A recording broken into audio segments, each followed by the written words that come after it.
শুভ সকাল বন্ধুরা, আশা করছি তোমরা সবাই ভালো আছো। আমিও খুব ভালো আছি। তো চলো এইভাবে দিনটাকে স্টার্ট করি। এখন বাজছে 8:30। তো আমি এখন যাব মার্কেটে। তো ফল সমস্ত কিছু বাড়িতে রয়েছে। এখন যাব কাঁচা আম, যেটা মেন জিনিসটা। আজকে নীল ষষ্ঠী, তো সেই কারণে নীল ষষ্ঠীতে পৈতে কাঁচা আম এগুলো তো মাস্ট। তো যাই হোক, এখন যাই মার্কেটে। এখন তো অনেকটা বেলা হয়ে গেছে, মার্কেটে কি হচ্ছে জানি না। যাই, তারপরে যাব স্ট্রেট মন্দিরে।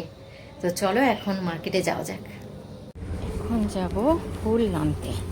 চলো ফুলটা নিয়ে নেব।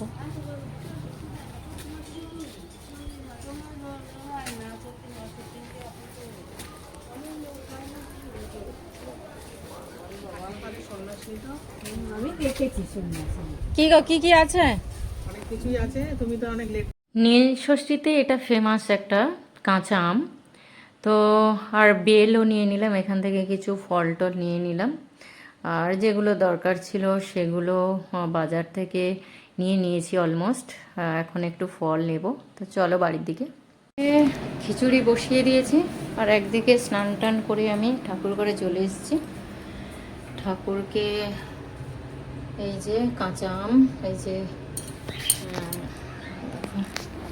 আর এটা হচ্ছে আমি মন্দিরে যাব। এটা হচ্ছে সন্দেশ, আর বাতি জ্বালাবো, দেশলাই বাতি, ধূপ।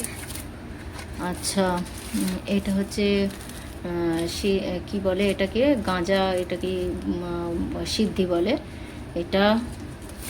আচ্ছা, ফুল, 5 রকম ফল, মিষ্টি, আর হচ্ছে এই হচ্ছে পৈতে।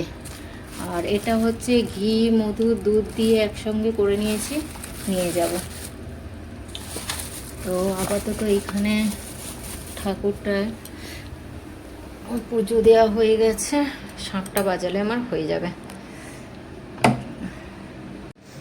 আমি রেডি হয়ে গেছি, আর পুজো দেওয়া হয়ে গেছে ঠাকুর ঘরে।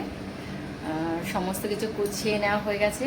আজ নীল ষষ্ঠী, তো সেই কারণে যাব মন্দিরে পুজো দিতে। তো এই সময়টা আমার ছেলে আসবে না, আসবে 2টোর সময়। এখন গিয়ে আমি পুজোটা দিয়ে আসি তাড়াতাড়ি। চলো। আমি এসেই দেখছি মন্দিরের সামনে থেকে একদম পেছন পর্যন্ত লাইন পড়ে গেছে। তো একদিকে প্রচণ্ড ভিড়, আর অন্যদিকে প্রচুর রোদ্দুর উঠেছে, মানে পুরো মুখটা জ্বলে যাচ্ছে এরকম অবস্থা। তো লাইনে দাঁড়াতে দাঁড়াতে তো আমার সময় চলে এসছে। আমি তাড়াহুড়ো করে বাবাকে যেরকম নিয়ম অনুযায়ী পুজো করার, সেরকম এক এক করে আমি পুজো দিতে শুরু করে দিলাম। আর আমার পেছনে অনেক বয়স্ক মানুষ রয়েছেন, তো সেই কারণে আমি একটু তাড়াতাড়ি যেগুলো নিয়ম সেগুলো করে চলে এলাম পেছনের দিকে। আর দেখো সবাই আরও বাইরে অনেকেই দাঁড়িয়ে রয়েছে, কেউ কেউ আবার বাইরে বাতি, ধূপ এগুলো জ্বালাচ্ছে। তো চলো, আমার পুজো হয়ে গেছে। তো চলো বাড়ির দিকে, বাড়িতে চলেও এসেছি। আমি তো দুপুর দুপুর গেছি, কারণ আমার ঘরের ঠাকুর ঘর, তারপরে রান্না, কারণ আমার ছেলে স্কুলে গেছে আর আমি বাড়িতে একা। তো একা থাকলে সব কিছু নিয়ম মেনে চলাটা সম্ভব নয়। যেটুকুনি পেরেছি করেছি। এটা হচ্ছে সব মায়েদের একটা ছেলের জন্য প্রার্থনা, সব পৃথিবীর সব বাচ্চাগুলো যেন ভালো থাকে। আজ নীল ষষ্ঠী, সব বাচ্চাগুলো যেন খুব খুব ভালো থাকে।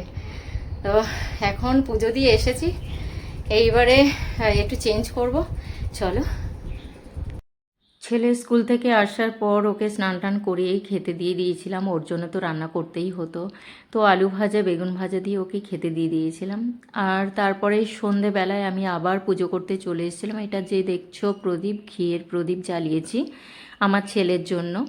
তো ঠাকুরের সামনে বাতি দিয়ে রাউন্ড করে জ্বালিয়ে দিয়েছি, আর দেখো কত সুন্দর লাগছে দেখতে। তো এইভাবে কেটে গেল নীলষষ্ঠী আজকের। তো সব বাচ্চারা খুব সুস্থ থাকুক, ভালোভাবে থাকুক, এই কামনা করি ঠাকুরের কাছে। তো আজকের ভিডিওটা এই পর্যন্ত। ভালো লাগলে লাইক, শেয়ার, কমেন্ট আর শেয়ার করতে ভুলো না প্লিজ। Good night.